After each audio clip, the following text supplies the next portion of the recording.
Good morning.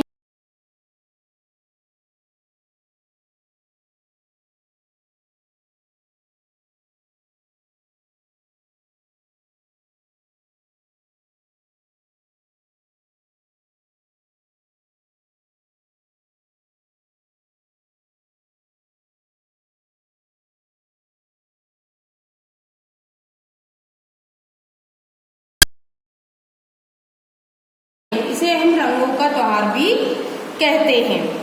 रंगों का त्योहार कहते हैं। इसमें देखिए, राजा जो हिरण्यकश्यप थे, उन्होंने अपनी बहन होलिका के साथ, जिसे नहीं जलने का वरदान मिला हुआ था, उसकी गोद में बिठाकर प्रहलाद को बिठा दिया और आग लगवा दी थी, जिसमें होलिका जल गई और प्रहलाद बच गए। इसी खुशी में हम होली का त्योहार मनाते हैं। आप अपनी बुक में फिंगर रखिए और रीड कीजिए। सर्दी और गर्मी की ऋतु संधि पर मनाए जाने वाला त्योहार होली है। सर्दी और गर्मी की ऋतु संधि होती है, मिलन का समय। जैसे ना तो उस टाइम गर्मी रहती है और ना उस टाइम सर्दी रहती है। यह एक धार्मिक और सामाजिक त्योहार माना जाता है। इसे रंगों का त्योहार भी कहते हैं। इसे रंगों का त्योहार भी कहते हैं। यह जीवन में नया रंग भरता है, जिससे जीवन रसमय हो जाता है। रसमय का मीनिंग आप सब नहीं जानते, सुनिए। रसमय होता है, देखिए आप गुलाब जामुन खाते हो बेटा, गुलाब जामुन को हम बनाते हैं तो वो फीका बनता है, लेकिन उसे मीठा करने के लिए हम चाशनी में डालते हैं और चाशनी उसमें क्या हो जाती है, भर जाती है और वो क्या हो जाता है, मीठा हो जाता है। तो ऐसे ही हमारा जीवन भी क्या हो जाता है, रसमय हो जाता है। जब हम खुश होते हैं तो मीठे हो जाते हैं। यह त्योहार फागुन मास की पूर्णिमा को मनाया जाता है। अपनी नोटबुक में अंडरलाइन कीजिए, यह त्योहार कब मनाया जाता है, फागुन मास की पूर्णिमा को। ठीक है बेटा।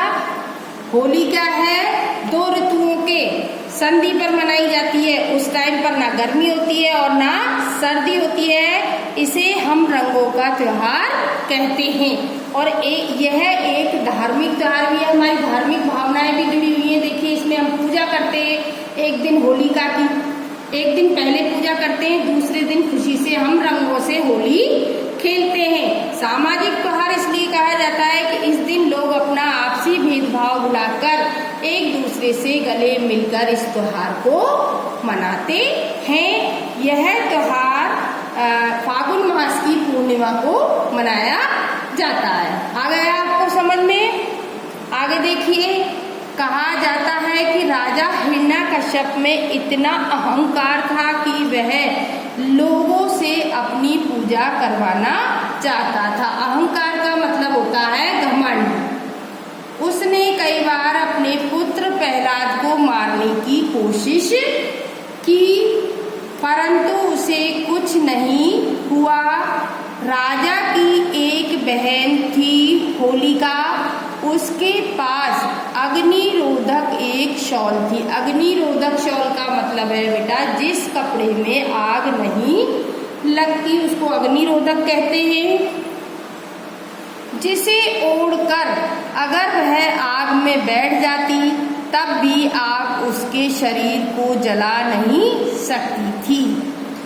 यह बात हिरण्यकश्यप को ज्ञात थी, इसलिए उसने होलिका को आदेश दिया कि वह प्रहलाद को गोद में लेकर आग में बैठे, जिससे प्रहलाद तो जल जाएगा और वह बच जाएगी। भाई के आदेश पर होलिका प्रहलाद को गोद में लेकर आग में तो बैठ गई, पर उसने अग्निरोधक शॉल प्रहलाद को ओढ़ा दी। वह स्वयं यूं ही आग में बैठ गई। नतीजन वह जल गई और प्रहलाद जीवित बच गया। होलिका ने क्या किया कि अपनी शॉल जो अग्निरोधक थी वो प्रहलाद को उड़ा दी, जिससे वह उसकी तो मृत्यु हो गई और प्रहलाद क्या हो गया, बच गया।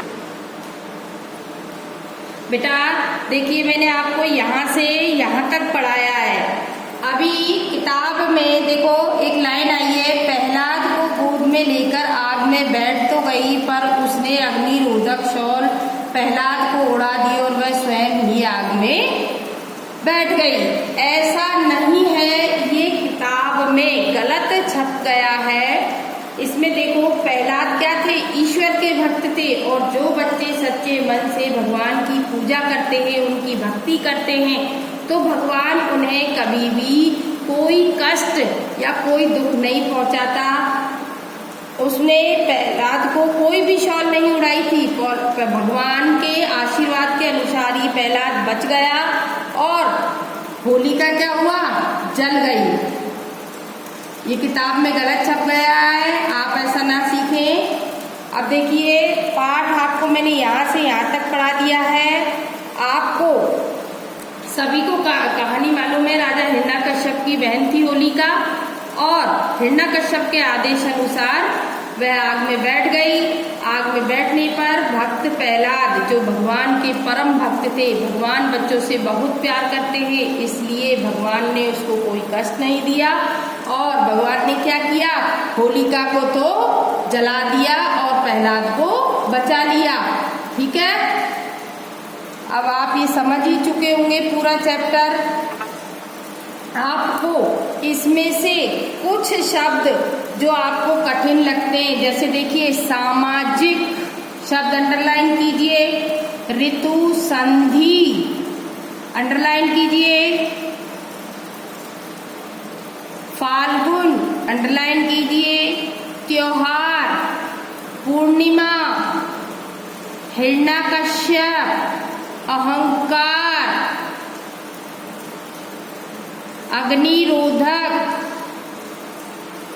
प्रहलाद, ये सारे शब्द आपको अपनी नोटबुक में 2-2 बार लिखने हैं।